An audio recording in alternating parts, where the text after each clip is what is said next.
Hvis du tidligere har stiftet bekendtskab med installationen af Avast Antivirus-videoen, så er du nu klar til at gå et spadestik dybere og kigge på Avast Antivirus brugerfladen. Der er flere måder at åbne Avast Antivirus på. Den letteste måde er at klikke på ikonet, der ligger ude på skrivebordet.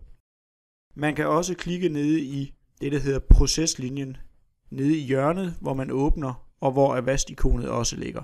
Hvis man højreklikker der, kan man få en menu frem, hvor man siger åbn Avast brugermenu. I det her tilfælde åbner vi på skrivebordet, og vi bliver nu præsenteret for Avast brugermenuen.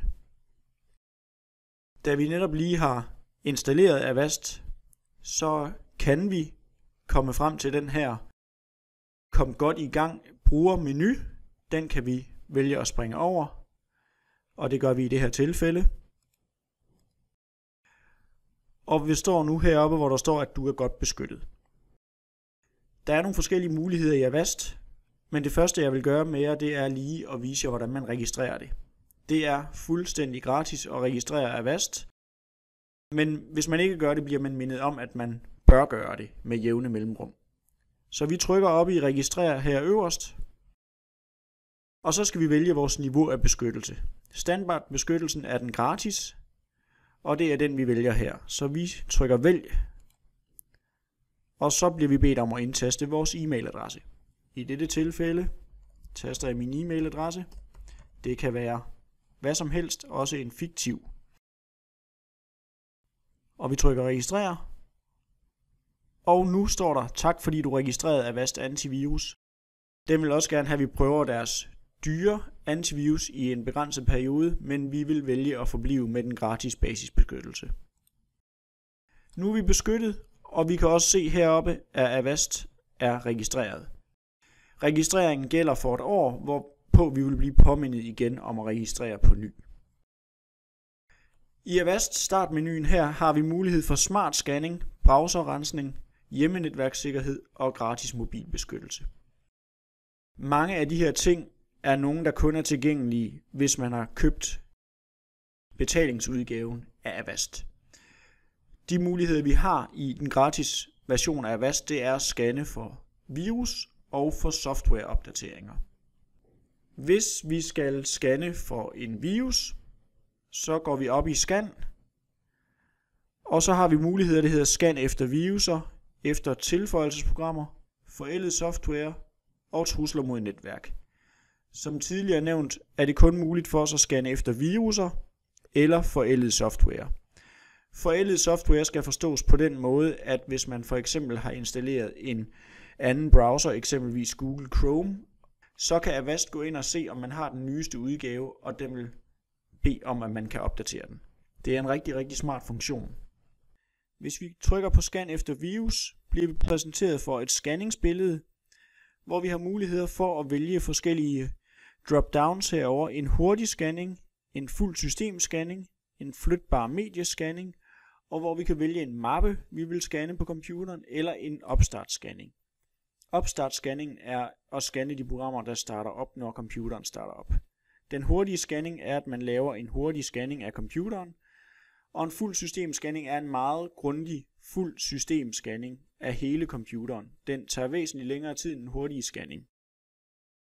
Som udgangspunkt vil jeg anbefale, at man tager en hurtig scanning en gang om ugen, og man kan foretage sig en fuld systemscanning en gang om måneden. Vær opmærksom på, at den tager lang tid. Flytbar mediescanning, som vi har hernede, er til at scanne et USB-stik, og den, der hedder vælg mappe, er, hvis man kun ønsker at scanne en bestemt mappe på sin computer. I det her tilfælde kan vi vælge at tage en hurtig scanning. Jo mere man har på sin computer, jo længere tid vil en hurtig scanning også tage. For at illustrere det lidt nemmere, vil jeg prøve at sætte et USB-stik i og lave en scanning af den, fordi at det vil tage lidt kortere tid. Så jeg indsætter mit USB-stik og går ned og siger, at jeg vil have en flytbar mediescanning og trykker på start. Som I kan se nu, så starter den med at scanne, og den viser i procenter, hvor langt vi er nået.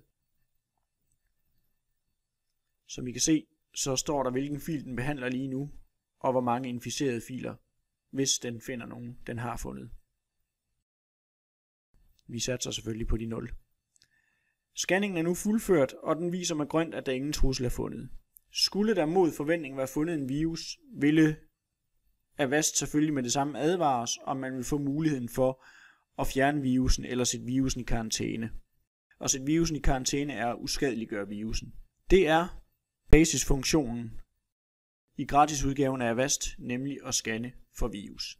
Det andet, jeg snakkede om, var at scanne efter forældet software. Hvis vi prøver at klikke på den knap, kommer vi ind i den, der hedder software opdatere. Og vi kan nu se, at Avast tjekker, hvilke stykker software, der ligger på computeren, og som den har mulighed for at opdatere. Her kan vi faktisk se, at der ligger en del programmer, som Avast foreslår skulle opdateres. Vi kan også ned og se, hvilke programmer vi har installeret, som er fuldt opdateret. Ønsker man at opdatere en udgave af et program, klikker man bare ude på opdatere, og Avast vil så gå i gang med at prøve at opdatere den helt automatisk. Der kommer også en reklame, der hedder træt af at vente på manuelle opdateringer, og man kan aktivere automatiske opdateringer. Det er en ganske smart funktion, men igen kun en funktion, der er mulig, hvis man køber betalingsudgaven. Så man har de samme muligheder, man skal bare lige klikke et par gange ekstra i den gratis udgave. Som I kan se, er Avast i gang med at downloade opdateringen til Mozilla Firefox. Nu er den i gang med at installere den, kan vi se. Sådan, så kan vi se, at Mozilla Firefox er opdateret til den nyeste version. Hvis vi trykker på afslut, kan vi herude se, at den er forsvundet fra forældet software, og i stedet for eksisterer hernede under opdateret software. Det er en rigtig smart funktion, så man er sikret, at de programmer, man har installeret på sin computer, altid er fuldt opdateret. Det er de to basisfunktioner, der er i den gratis version af Avast Antivirus. Bruger man de to, og bruger man dem jævnligt, er man sikret en rigtig stabil og god og sikker computer. Men gør det til en god vane at scanne jævnligt, cirka en gang om ugen i en hurtig scanning for virus, og en gang om måneden tage en fuld systemscanning. Så burde man være godt hjulpet. Når man så er i gang med at scanne, så vil jeg foreslå, at man samtidig lige tjekker for forældet software. God fornøjelse.